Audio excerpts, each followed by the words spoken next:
Hola, ¿qué tal? ¿Cómo están? Bienvenidos a La Muga. La actualidad política, desde luego, impera en las primeras páginas informativas de nuestro país con la configuración de una nueva legislatura, podríamos decir, liderada por Pedro Sánchez. Hoy el apartado político en nuestra cadena es importante y también aquí en La Muga recibimos a uno de los representantes del gobierno de nuestra comunidad, el único consejero morado en el gobierno liderado por María Chivite en coalición con Geroa Bai. Hoy saludaremos inmediatamente a Eduardo Santos, es el líder de Podemos en Navarra y consejero de Justicia y Políticas Migratorias. En un día en el que, además de la política, hablaremos de otras cuestiones que interesan muy de cerca a la población navarra. Hablaremos de exclusión social, de pobreza, de si se puede o no salir de la exclusión solo con medios económicos. Preguntas que lanzaremos al director de Cáritas, Ángel Iriarte, en un día en el que también el teatro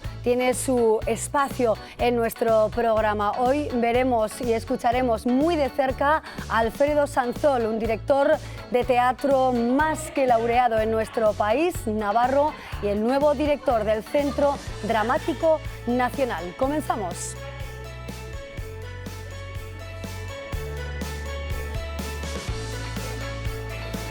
El consejero Eduardo Santos, consejero responsable de Justicia y Políticas Migratorias, es nuestro primer invitado. Consejero Santos, ¿qué tal? Bienvenido, buenas noches. Buenas noches, Gabón. Gracias, Gabón. Muchísimas gracias por acompañarnos. Un placer.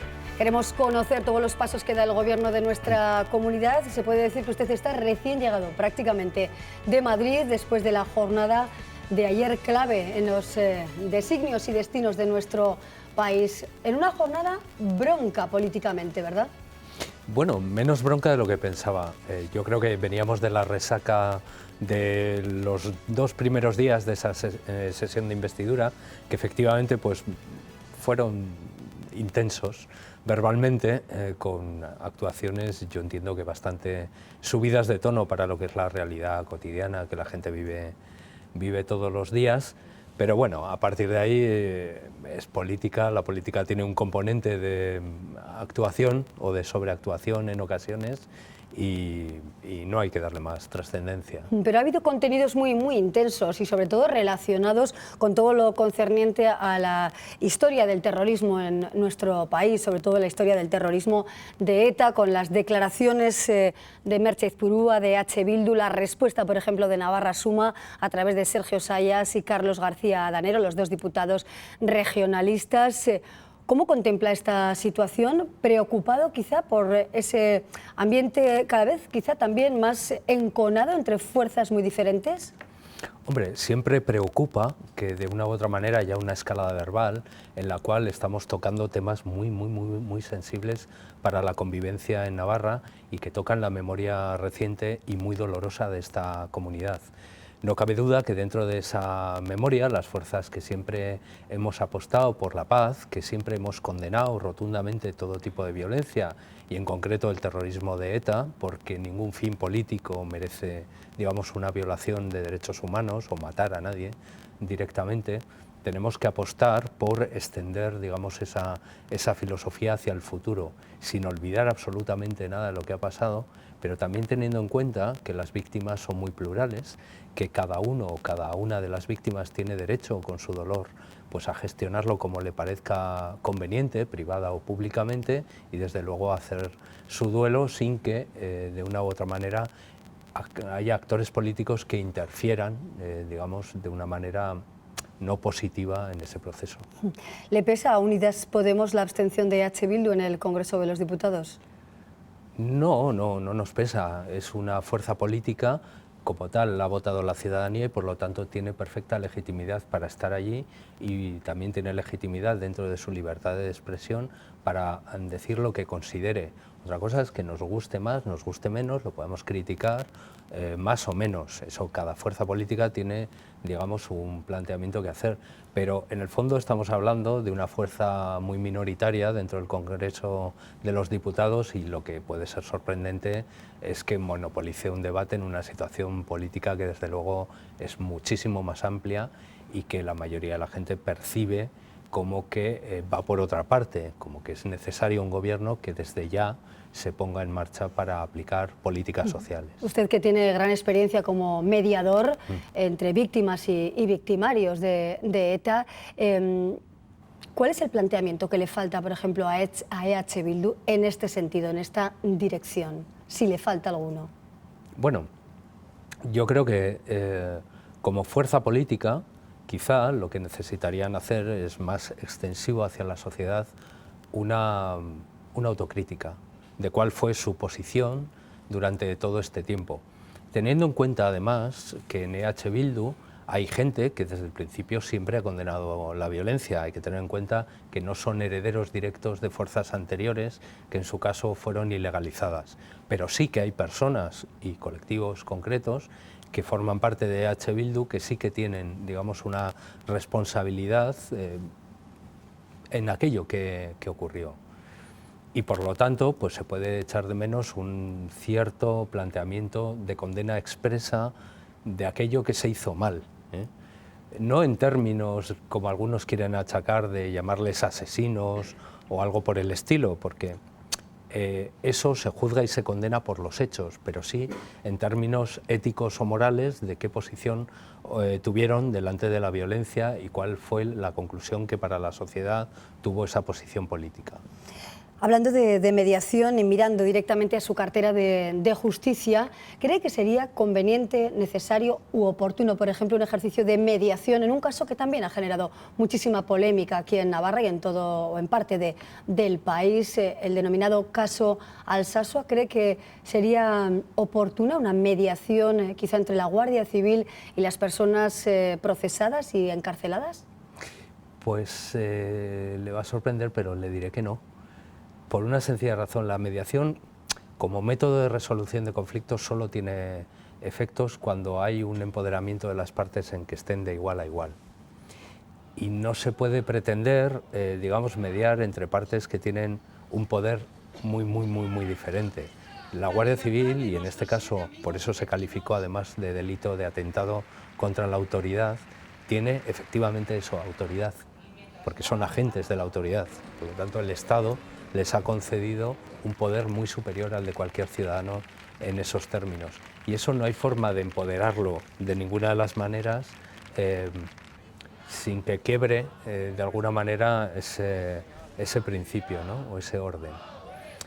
Por lo tanto, la mediación aquí no sería adecuada para resolver este conflicto. Otra cuestión es que en los términos en que se ha planteado el debate jurídico, efectivamente, pues podamos estar hablando de si todo el proceso ha sido, digamos, garantista o si la pena puede o no ser desproporcionada en este caso en atención a los bienes jurídicos que están en juego, que es la protección de esa autoridad o las lesiones, ¿no? Pero en ningún caso el terrorismo o cuestiones ajenas a esos hechos que se produjeron en ese momento. Política migratoria es también su cartera. Tenemos que mirar los diferentes trabajos que desarrollan en su departamento. ¿Ha sido cuestionada esta consejería, su conveniencia o no en esta legislatura y en este gobierno liderado por Chivite? Porque la política migratoria es competencia del Estado, de la Administración central. ¿Qué sentido tiene el departamento que usted dirige en este encaje político navarro? Bueno, yo creo que afirmaciones como la que usted ha dicho en último lugar, es decir, que Navarra no tiene competencia en eso, son francamente interesadas. Hay que distinguir... No es mi intención en ningún caso, ¿eh? No lo digo por usted, que como periodista, lógicamente, tiene el derecho y la obligación de hacerse eco de, efectivamente, cuestiones que han dicho otras fuerzas políticas en sede parlamentaria y incluso en otros medios de comunicación, por lo tanto nada más lejos de mi intención que cuestionar la pregunta. Pero es verdad que las líneas fundamentales de la política migratoria no corresponden, ¿no?, a las comunidades autónomas. Lo que yo quería explicarle en términos de interés es que lo que se confunde es el control de fronteras con la política migratoria. Pero el control de fronteras es una parte muy pequeñita de la política migratoria. El control de fronteras que le corresponde al Estado, como a todos los Estados, es determinar quién entra o quién no entra legalmente en un país. Pero lo que nos corresponde a nosotros, como Gobierno de Navarra y como sociedad, en un asunto además cada vez más sensible, es la integración de estas personas en una situación en la que están. porque a mí como navarro, como gobierno de Navarra, no me concierne tanto el hecho de si hay una residencia legal, hay una reagrupación o cómo estas personas han llegado aquí, sino el hecho de que están aquí, de que conviven con nosotros y nosotras, y que debemos pretender que estas personas se integren en esta sociedad, aporten lo mejor de sí mismas a esta sociedad y que además yo diría que incluso en términos de evolución, en términos egoístas como comunidad, nos beneficia. Y por lo tanto todo eso tiene que ser objeto de una especial atención por parte de cualquier gobierno. Unas palabras muy distintas a algunas otras diferentes formaciones políticas que lanzan discursos bastante críticos con la migración, incluso de corte racista, ¿no? ¿Le preocupa esta situación en Navarra? Bueno, me preocupa en la medida en que es un asunto candente en la totalidad de Europa y que estamos viendo a fuerzas que efectivamente hacen un discurso racista y xenófobo y hacen de la migración un eje ventajista en términos electorales y utilizando informaciones inadecuadas y falsas. Por lo tanto, eso hay que combatirlo y ese también es una parte o un objetivo del departamento que yo dirijo. ¿Y qué modelo tiene Navarra al respecto? Navarra qué disponibilidad tiene de acogida de personas migrantes, de personas que desafortunadamente por distintos conflictos tienen que huir de su hogar y tienen que recalar en lugares como el nuestro? ¿Cuál es nuestro modelo? ¿A cuántas personas podemos acoger y de qué manera también se van a paliar o se va a tratar de solucionar algunos de los conflictos que están surgiendo con menores no acompañados? Es que son varias preguntas y a veces necesitaría respuestas muy largas y muy complejas. No podemos establecer un límite cuantitativo en términos de acogida, de si podemos acoger a 50 o a 100. La sociedad cambia y además la sociedad tiene demandas muy diferentes. Lo que sí decimos es una cosa. Es muy claro el peso que tiene la inmigración en Navarra. Estamos hablando de más de 100.000 personas que o tienen origen extranjero o empiezan a ser segundas generaciones o tienen residencia legal. Imaginémonos una Navarra sin esas 100.000 personas. Imaginémonos una Navarra sin esas 100.000 personas y con crecimiento negativo. Imaginemos dónde iría nuestra economía, nuestra afectividad, dónde irían los cuidados, dónde irían sectores enteros de la economía navarra. Y ahora imaginemos que todo eso lo podemos aprovechar a favor para generar un crecimiento de esta sociedad en la medida que lo vamos demandando. Hay una frase que oí el otro día y que me pareció interesante como punto de reflexión. Creo, y Alemania en cierta manera ya ha empezado en ese sentido, que en los países de Europa se va a competir por la inmigración. De aquí a cierto tiempo y por lo tanto eso también hará que cambie la perspectiva social sobre ello. Claro, ¿qué grado de responsabilidad no tiene el Gobierno de Navarra precisamente para hacer cambiar ese planteamiento de muchas personas, quizá un planteamiento no demasiado positivo respecto a quienes llegan desplazados a nuestra comunidad? ¿Qué papel tiene que tener este Gobierno? Usted me habla en concreto de personas que vienen en una situación, digamos, de refugio, ¿no? Personas que no han querido abandonar voluntariamente sus lugares de origen, sino que en cierta medida han tenido que hacerlo impulsados por razones de violencia que podemos entender aquí perfectamente o razones de tipo económico. Esa es una obligación humanitaria a nivel internacional que está establecida en la legislación española como derecho de asilo y que por lo tanto a Navarra nos corresponde una parte de esa solidaridad. Y digo, no en términos negativos, sino además en la medida en que las políticas de gobierno de Navarra las hagamos bien y seamos capaces de integrar a esas personas en positivo, nos vamos a poder aprovechar de todo ese potencial de gente que viene con ganas de trabajar y con ganas de aportar para construir una comunidad de acogida, una comunidad mejor. Volvemos un poquito a su papel de mediador. Nos interesa también esto porque usted mismo se comprometió con la Asociación de Personas Afectadas por Abusos de la Iglesia a ejercer ese papel de mediación entre la Iglesia y quienes han sido abusados por parte, ¿no?, de la jerarquía eclesiástica. ¿Cómo se va a atajar este tema? Es cierto que esos delitos, algunos ya han prescrito porque ocurrieron hace muchísimo tiempo, pero ¿qué papel va a tener usted como consejero en este sentido? Lo primero que tenemos que decir es que como Gobierno de Navarra, ante unos hechos gravísimos que se van repitiendo a nivel europeo y también en España, con denuncias cada vez de más gente, no podemos mirar hacia otro lado. Lo que tenemos que hacer es acoger a las víctimas, escucharlas y ver cuáles son su parte de reivindicaciones. Y una parte de estas víctimas, importante, que se van constituyendo en asociación, lo que pide o solicita es una implicación de la Iglesia, tanto en el reconocimiento de que estas situaciones tan terribles han existido, como en implicarse en la solución, en la garantía de que no se van a volver a repetir.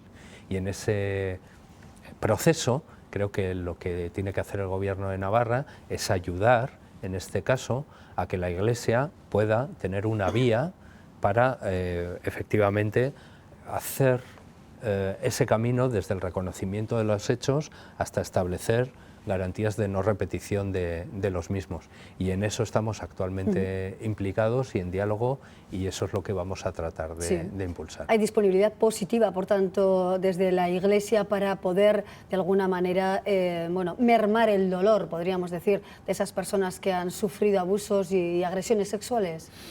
Yo creo que la Iglesia tiene que hacer su propio proceso, tiene una jerarquía, y creo que tiene que plantear cuáles pueden ser esos mecanismos. Estamos a la espera de que la Iglesia nos confirme qué disponibilidad tendría para empezar a dar esos pasos, y en ese diálogo, efectivamente, nosotros estamos abiertos a proporcionar pues cualquier vía de asistencia a víctimas o cualquier vía, digamos, restaurativa en este sentido, para poder de alguna manera atender a las víctimas, que es lo que nos tiene que preocupar como Gobierno y como sociedad. Encuentros que quizás se puedan producir este año, por tanto.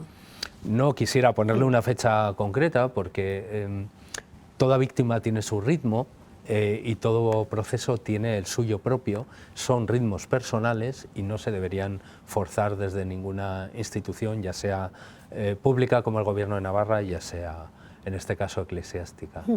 Consejero Santos, ha hablado usted recientemente de la importancia de la asunción de competencias en materia penitenciaria en Navarra. ¿De qué estamos hablando? ¿Qué puede asumir Navarra? ¿Qué le puede trasladar la Administración Central, el Estado? ¿Y qué disponibilidad tenemos económica y de medios para asumir esas competencias que usted relata?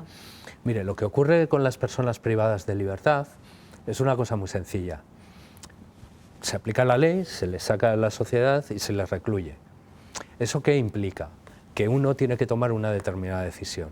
Es decir, o a estas personas que están recluidas en un centro les hacemos todo especial en ese centro, educación, sanidad, todos los requerimientos que tiene cualquier persona en una vida más o menos, que debe ser atendida con dignidad, o lo hacemos desde la comunidad. Este Gobierno lo que apuesta es hacerlo desde la comunidad, con planteamientos, digamos, normalizados, con la misma red con la que se atiende al resto de la población. En ese sentido, cuando decimos que queremos implicarnos más en la política penitenciaria, es porque queremos asumir desde Navarra la atención a estas personas. Estamos hablando de una cantidad de 300 personas presas, más o menos, de media, pero que entran y salen de la red normalizada, con lo cual el itinerario debe poderse controlar por parte de la comunidad, que es de donde salen, porque son nuestras personas presas, normalmente, porque tenemos un tanto por ciento de extranjeros, que puede ser un 28 o así, pero que también conviven entre nosotros. Y esa es un poco la idea, desde la asunción de la sanidad penitenciaria al resto de competencias, que podamos ir alargando hacia estas personas, aunque estén recluidas en un centro penitenciario.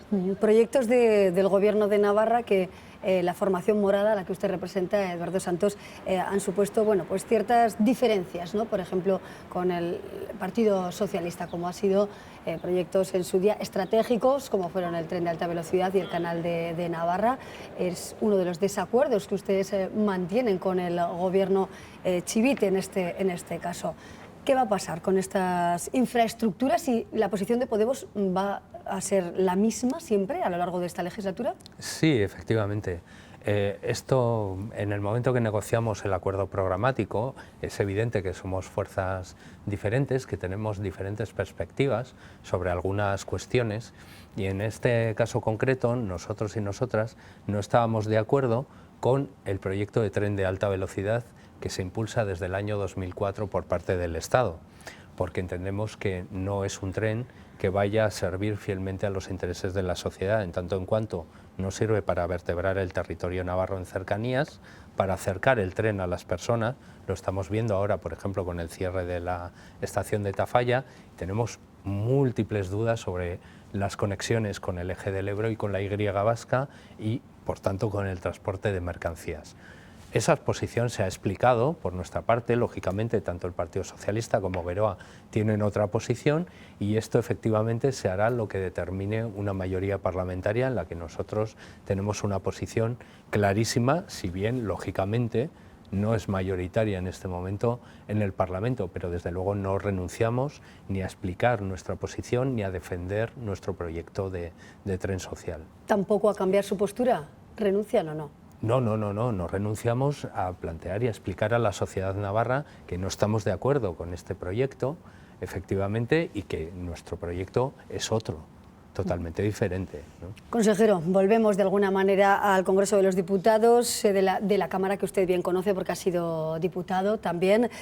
Hoy hemos escuchado, casi así un poco de forma a última hora, podríamos decir así, como Sánchez, el presidente, ha comentado al rey en tono quizá jocoso, ¿no? 8 meses para 10 segundos, rápido, simple y sin dolor. El dolor vendrá después, le ha contestado el rey, asimismo en un tono distendido. Esto es la frase del año, por ponerle un poco de sonrisa, o hay mucho trasfondo en esas palabras del rey. ¿Cómo lo ha valorado? Yo creo que como el rey constitucionalmente no tiene que emitir su opinión, cada vez que hay una palabra fuera de contexto o a micrófono abierto o lo que sea, pues se suscita por parte de la sociedad esa especie de ambición de mirar por el visillo, ¿no? Que piensa o que deja de pensar. Cualquiera puede hacer interpretaciones sobre una frase, sacarla de contexto, decir que es un tono jocoso, decir que va en serio, o que el rey piensa que esto va a ser un desastre y que esto... Yo en realidad, ¿qué quiere que le diga? Desde mi republicanismo, pues prácticamente me importa poco lo que pueda pensar en este caso el jefe del Estado sobre el gobierno constitucional y legítimo que se ha votado mayoritariamente por parte de las Cortes, pero creo que es que su posición hasta ahora ha sido esa, ¿no? La posición del monarca en una monarquía constitucional no es la de opinar sobre un gobierno que emana de la voluntad popular legítimamente expresada en las urnas. ¿Y las lágrimas de su colega Pablo Iglesias? Ha habido de todo en este inicio de legislatura. Bueno, es que ese es un tema personal. Quiero decir que al final cada una se expresa como es o como le parece. Tampoco es criticable ni ensalzable, ¿no? Sencillamente, pues bueno, pues me parece bien que la gente sea natural y que dentro del mundo de la política pues humanicemos determinadas cosas, claro. Entiendo que le habrá trasladado también su enhorabuena a su colega, ¿no? Yone Belarra, claro, la diputada navarra, secretaria de Estado de Agenda 2030. Claro, y lo hice públicamente. Lo que pasa que, bueno, lo estoy haciendo con base en informaciones de prensa que no son oficiales. Todo parece indicar, ¿no? Todo parece indicar, entonces, bueno, pues todo parece indicar que también es bueno felicitarle, aunque sea preventivamente, y eso es lo que hemos hecho en esta ocasión. Si se confirmara, ¿no? Porque ya sabemos que hay que esperar a la configuración del gobierno por parte del presidente Pedro Sánchez, si se confirmara esa Secretaría de Estado, ¿cómo le puede beneficiar a Navarra? Y nosotros miramos para casa el hecho de que la navarra, ¿no? Diputada Yone Belarra, ostente y ocupe ese cargo de responsabilidad muy relevante en la consejería o vicepresidencia del gobierno. Pues aquí voy a decir yo que muy positivamente el hecho de poder tener una interlocución clara. Primero, yo creo que es que lo que nos beneficia a todos los navarros y navarras es que haya un gobierno al otro lado de la mesa, porque evidentemente el gobierno de Navarra hay muchas cuestiones que tiene que hacer de forma compartida, ¿no? Ya no transferencias, sino cuestiones atinentes al día a día. Y por lo tanto necesitas una interlocución, digamos, con los diferentes ministerios para llevar adelante muchísimas iniciativas y muchísimas cosas. Si además esa interlocución, digamos, se facilita por cuestiones personales o está alineada efectivamente con los objetivos sociales que este Gobierno de Navarra tiene declarado, pues yo creo que es mucho mejor y engrasa mucho mejor todos los mecanismos políticos para que las cosas salgan. ¿Gobierno de España y de Navarra para 4 años?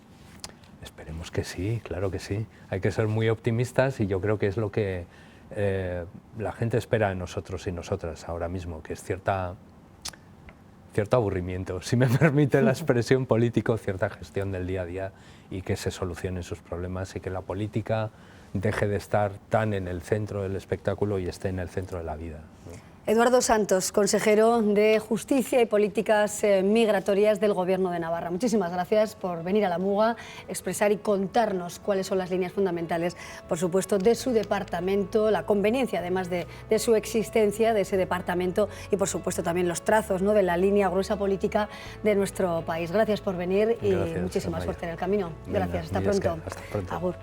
Abrimos así el programa de hoy con contenido político de primer nivel con el consejero de Justicia y seguimos con otros temas importantes.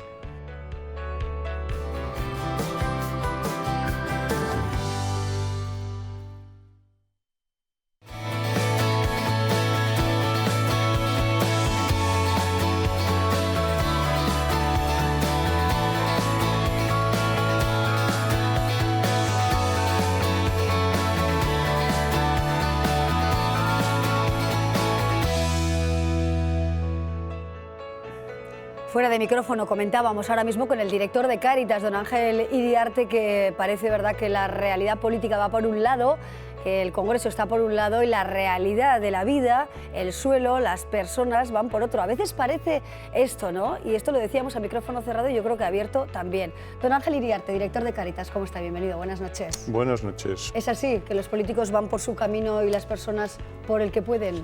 Yo creo que esa impresión nos dan muchas veces, no digo que sea cierto al 100%, pero muchas veces da la sensación de que ellos viven discutiendo de una serie de cosas que los padecimientos o las necesidades de la gente son otras, ¿no? Usted conoce muy bien los padecimientos, las necesidades y la escasez de tantísimas personas. Más de 7.000 familias, ¿verdad?, piden ayuda a Cáritas al año. La pobreza y la exclusión son una realidad claramente aquí, por ejemplo, en la capital navarra. Indudablemente la pobreza sigue existiendo.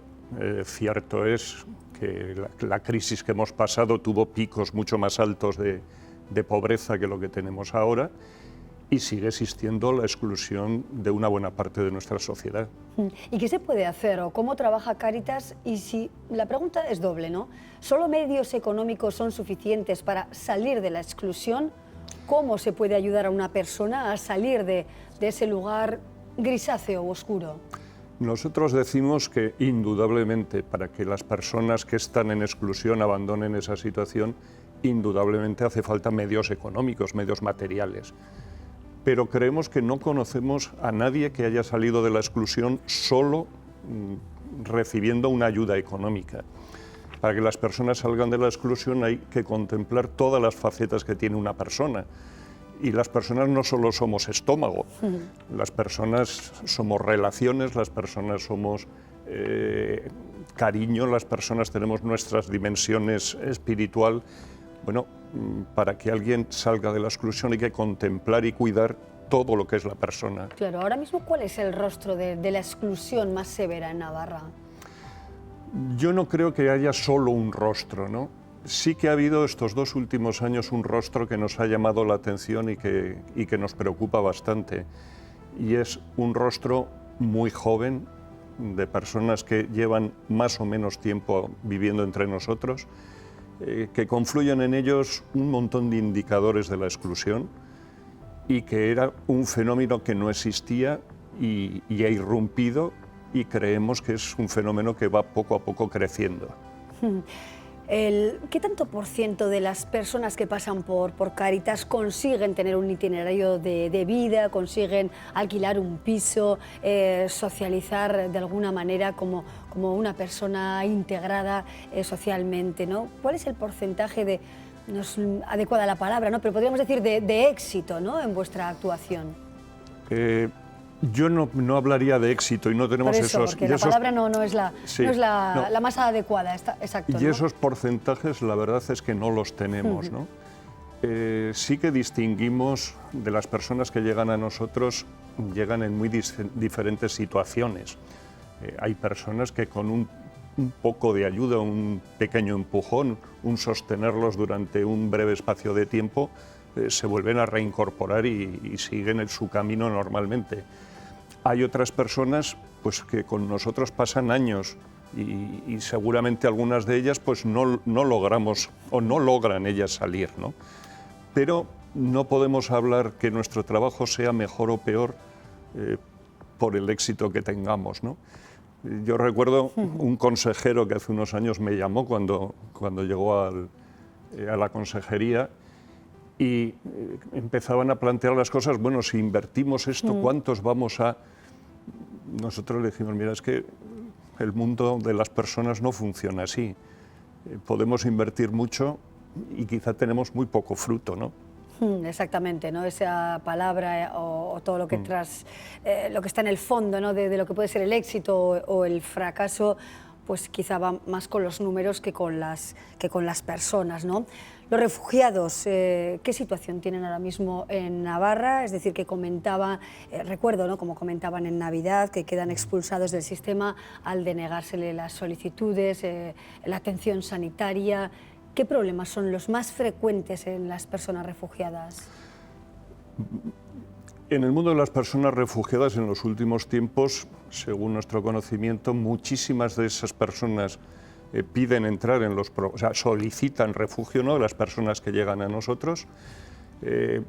Al cabo de X tiempo, esas personas entran en unos programas financiados por el Gobierno central y en espera de la resolución de su petición. Lo que está ocurriendo es que prácticamente, hasta donde nosotros sabemos, la inmensa mayoría de las peticiones se deniegan y en el momento que se deniegan tienen que abandonar los programas en que están. Entonces, pues acaban estando en la misma situación que otras personas extranjeras que no han entrado por la vía del refugio. La renta garantizada garantiza, valga la reiteración, bueno, una calidad de vida ante quienes critican también, ¿no? El hecho de que estas personas, como se suele decir, que vienen de fuera, perciben ese dinero más que los de dentro, porque hay ese discurso también. ¿Cómo lo contempláis desde Cáritas? ¿Qué mensaje lanzaría don Ángel Iriarte a la sociedad, bueno, no demasiado acogedora, ¿no? Yo en primer lugar diría que lo que tenemos que plantearnos todos es quién tenemos delante de nosotros. Entonces yo creo que a las personas no debemos ponerles calificativos. Somos personas y las personas tenemos una dignidad y esa dignidad pues hay que respetarla y hay que ayudarla. Los que somos creyentes decimos que toda persona es imagen de Dios. Bueno, pues venga de donde venga, la persona que tengo delante es imagen de Dios, ¿no? Bien, eso lo diría como punto de partida, ¿no? En segundo lugar, yo creo que toda esa literatura o esas leyendas de que se ayuda más al que viene de fuera, tanto la administración como se nos dice a nosotros mismos, a Cáritas, pues yo digo que es absolutamente falso. Es decir, en Cáritas hay una puerta, por esa puerta entran los de aquí, los de fuera y se trata a todo el mundo igual. Otra cosa es que es más frecuente en personas que han llegado de fuera que tengan determinadas necesidades, ¿no? O tengan determinadas carencias. Y en tercer lugar me mencionabas la renta garantizada. La renta garantizada yo creo que es una buena herramienta, yo creo que ha sido una buena decisión, seguramente mejorable, indudablemente en esta vida todo es mejorable, pero es, digamos, un factor que nos puede ayudar a trabajar, pero no es una varita mágica ni que solucione la pobreza de la gente ni que solucione la exclusión, pero es un parámetro interesante. ¿Qué le pide Cáritas, por ejemplo, al Gobierno de Navarra en cuanto a recursos, medios, herramientas para facilitar ese trabajo con las personas que más lo necesitan? Nosotros al Gobierno, en primer lugar, le diríamos que cumpla con sus obligaciones, ¿no? Que es cuidar y trabajar para todos los ciudadanos. En este momento nosotros pensamos que primero necesitamos hacer una seria reflexión de cuál es la situación que estamos viviendo, cuáles son los grupos de mayor necesidad, qué nuevos fenómenos están ocurriendo, para, digamos, responder no a lo que quizá había hace un tiempo, sino a lo que hay hoy, ¿no?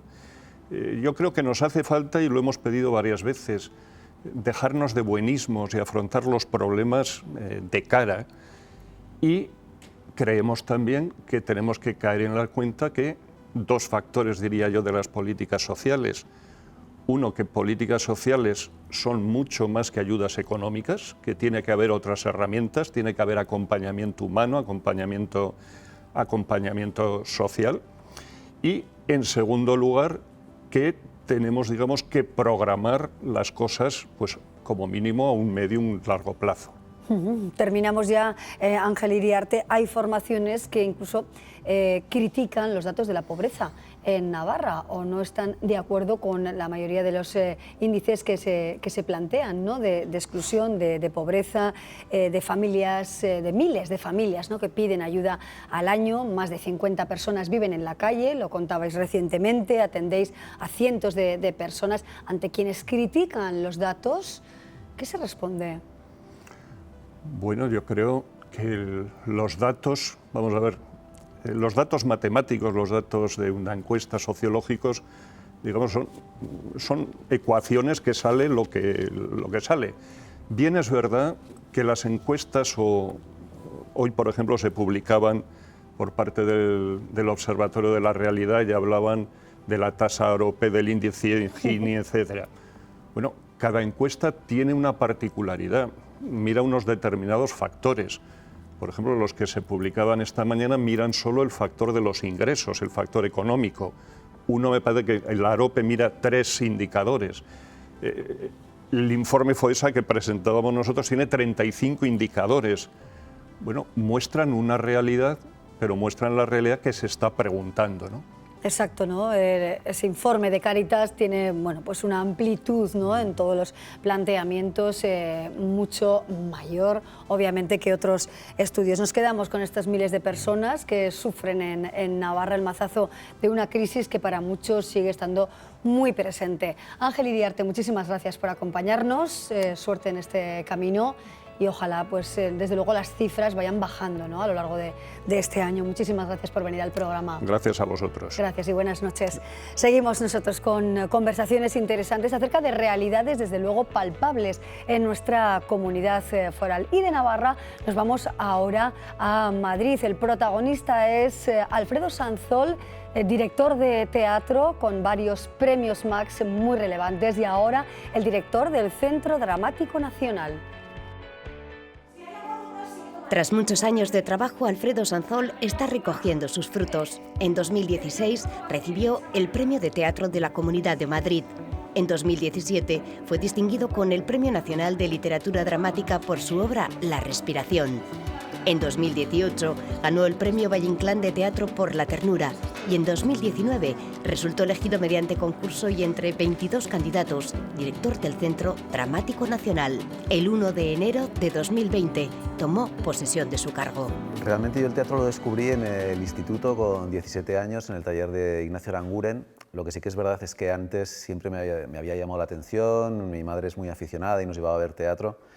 Y a mí en casa siempre me gustaba, bueno, hacer con los primos, jugar, hacer funciones que hacíamos para los mayores, que nos las trabajábamos mucho. Y bueno, y esas primeras funciones es lo primero que escribí, ¿no? cuando era muy pequeño. Y que guardo el recuerdo, las sensaciones muy parecidas a cuando trabajo, que eso es algo que nunca pierdo de vista. Arranca una nueva etapa llena de compromisos y de responsabilidades. Algunos de sus objetivos serán potenciar las giras y la escritura de nuevos textos, un trabajo que él mismo realiza, porque el teatro tiene muchas etapas. Mi día a día cambia mucho dependiendo del punto en el que se encuentre en una producción.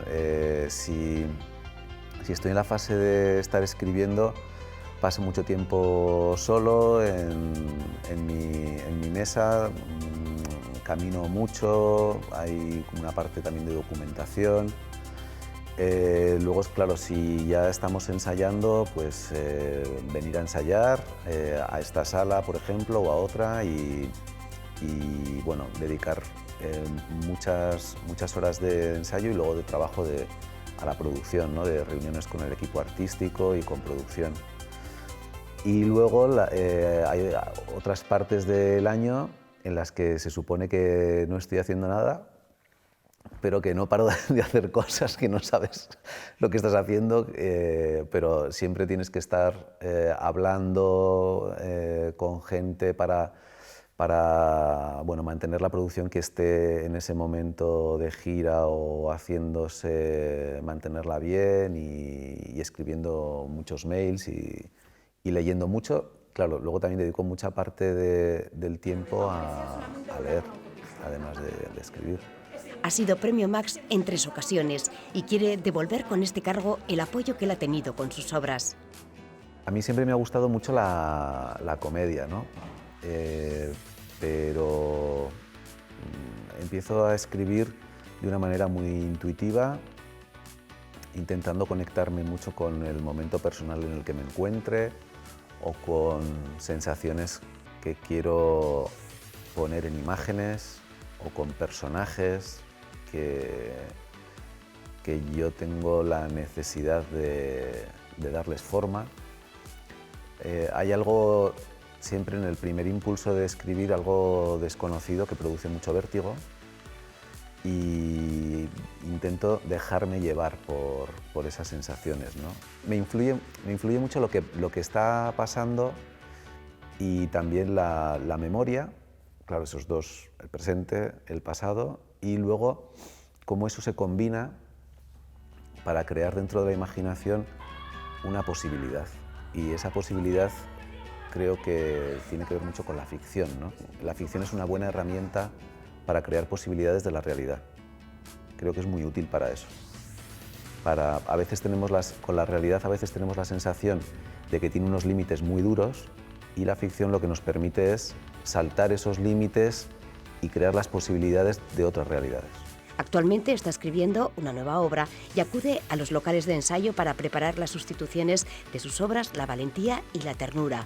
Entre ensayos, folios en blanco y reuniones, se presenta este 2020 para este navarro que representa al teatro en nuestro país. Te vas a por ella y entonces es que la agarras. Y tranquilo, porque ya vas como es. Por eso os digo, y sobre todo a ti, Trini, te digo. Y te lo digo sobre todo a ti. Enhorabuena, sin duda alguna, a Alfredo Sanzol por ese nuevo cometido al frente del Centro Dramático Nacional y también a nuestro equipo de reportajes, bueno, que nos ha dejado desde luego este encuentro con Sanzol tan interesante. Terminamos o vamos terminando ya ahora con el momento cultural del día que nos lleva a la Filmoteca de Navarra. El microcrédito que Sonia concedió a Marcos ayudó a dar luz verde a su tienda, iluminada con la energía verde que produce el proyecto de Eva. Aunque para energía la de Laura, que enseña a Luis que nuestras acciones generan un efecto positivo en las personas. Y eso es hacer una banca socialmente responsable. CaixaBank. Escuchar, hablar, hacer.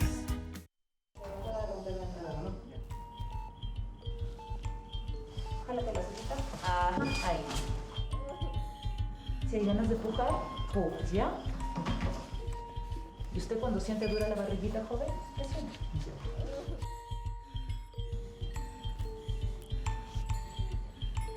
Estos son los primeros compases del documental Cuerdas que podremos ver en la Filmoteca de Navarra mañana a partir de las 8 de la tarde. La directora de este documental, como ven ustedes, mujeres que dan a luz a 2.000 metros de altura a través de ese sistema tan tradicional, como ven, enganchadas a una cuerda con ese parto natural.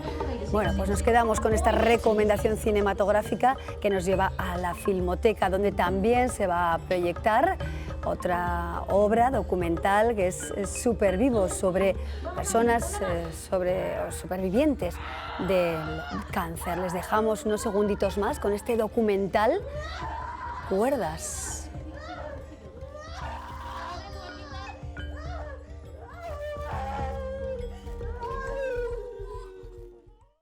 El microcrédito que Sonia concedió a Marcos ayudó a dar luz verde a su tienda, iluminada con la energía verde que produce el proyecto de EVA. Aunque para energía la de Laura, que enseña a Luis que nuestras acciones generan un efecto positivo en las personas. Y eso es hacer una banca socialmente responsable. CaixaBank. Escuchar, hablar, hacer. Bueno, y ahora nos vamos ya y lo vamos a hacer con una artista, la pintora mexicana Frida Kahlo. Nos sirve hoy como rúbrica al programa de esta jornada que ha tenido política y también temas sociales como la exclusión social. Nos vamos con este tema, con ese dominio de la vida por parte del hombre desde la perspectiva de esta gran pintora, gran y controvertida pintora mexicana. Les decimos hasta pronto porque volveremos mañana a partir de las 9:30. Que disfruten. Gracias y hasta pronto.